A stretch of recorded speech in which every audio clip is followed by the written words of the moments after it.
So, and the spindle of the square spindle, you can adjust the length according to the dot thickness.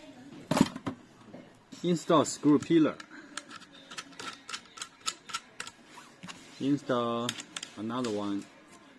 Okay, you must remember use the tongs to fix the pillar and make sure the pillar won't move in the future. And now install the lock on the door. For example, this is a door. This is the front side. Install the front side first.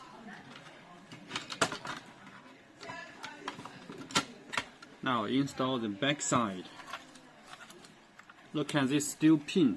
So you must cut the pin, the length according to the dot thickness. Look, this is the original length, and this is what after we cut. Okay, so important. And also, this is a spindle. You can adjust the spindle, the length according to the dot thickness also. The spring must be installed together with the spindle. Look at it very carefully. Make the screw go through the lock. Okay, here are 3 holes. This pin go inside is a small hole. The cylinder go inside this hole. The spindle go inside this hole.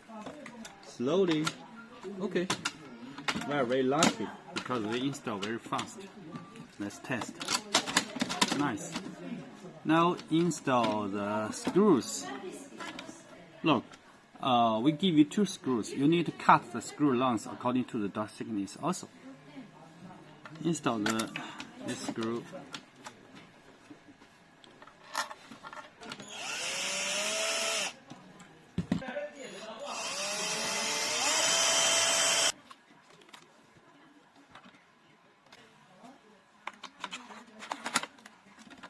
Now the installation is successful.